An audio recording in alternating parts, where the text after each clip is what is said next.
Imaginez être accusé d'un crime. Sans preuve. Sans témoin. Et pour prouver votre innocence, on vous demande simplement de plonger la main dans de l'eau bouillante. Si votre blessure guérit, vous êtes innocent. Mais si elle s'infecte, c'est que Dieu vous juge coupable. Bienvenue dans l'un des systèmes judiciaires les plus étranges de l'histoire. Pendant des siècles en Europe médiévale, la justice a parfois laissé le destin des hommes entre les mains de Dieu. Ces épreuves s'appelaient les ordalies. Et pour beaucoup d'accusés, elles étaient une condamnation déguisée.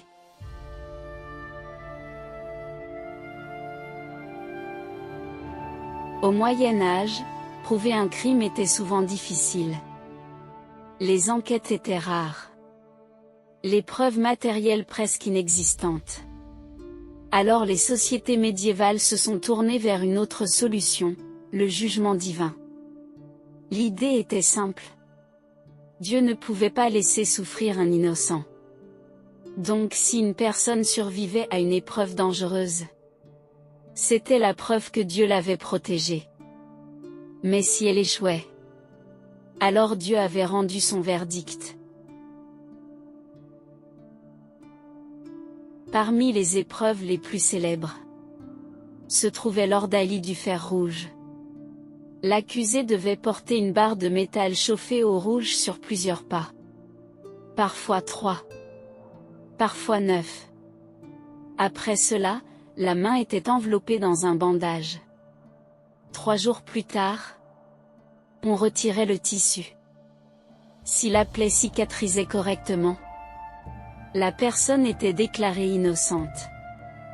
Mais si la blessure s'infectait, le verdict était clair, Dieu avait parlé.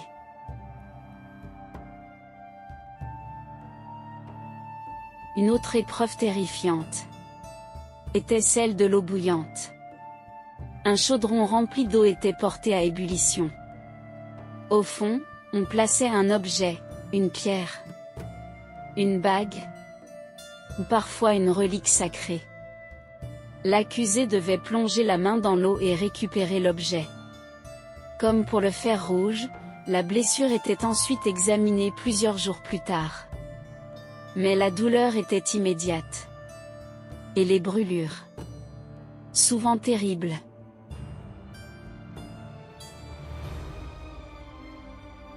Il existait aussi une épreuve encore plus étrange. L'ordalie de l'eau froide. L'accusé était attaché, puis jeté dans une rivière ou un étang. Et là, tout reposait sur une logique particulière. Si la personne coulait, elle était innocentée.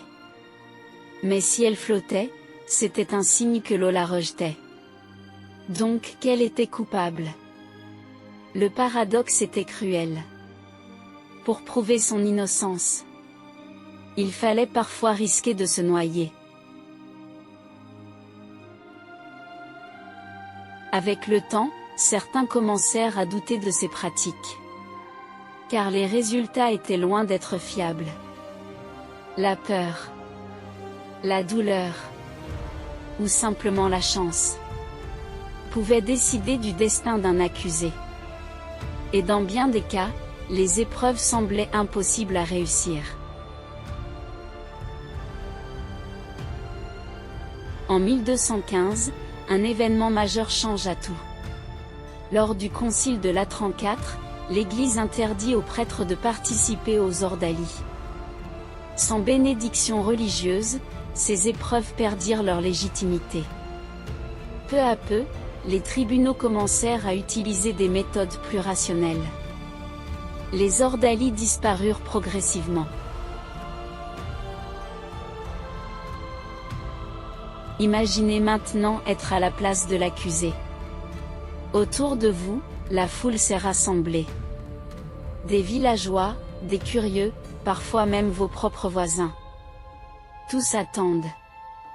Le prêtre murmure une prière. Le feu crépite sous le chaudron. La vapeur s'élève lentement dans l'air froid. Puis vient le moment. On vous ordonne d'avancer. Votre innocence ne dépend plus d'une preuve, ni d'un témoignage. Elle dépend d'un geste. Plongez la main. Et espérez qu'au milieu de la douleur, Dieu choisisse de vous sauver. Car dans ces tribunaux médiévaux, la vérité n'était pas toujours une question de justice, mais parfois simplement de survie. Aujourd'hui, ces jugements peuvent nous sembler absurdes. Et pourtant, pendant des siècles, ils furent considérés comme une forme légitime de justice. Une justice où la vérité ne dépendait ni d'un juge, ni d'une enquête, ni même d'une preuve. Mais d'une épreuve. D'un fer brûlant.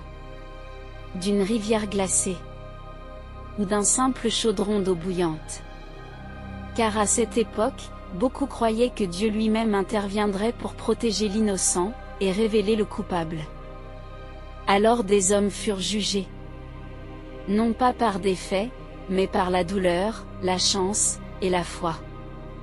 Les ordalies ont fini par disparaître. Mais elles nous rappellent aujourd'hui à quel point la justice peut être fragile, lorsqu'elle abandonne la raison au profit de la croyance. Et comme tant d'autres pratiques oubliées, leur histoire continue de survivre, dans les ombres de l'histoire.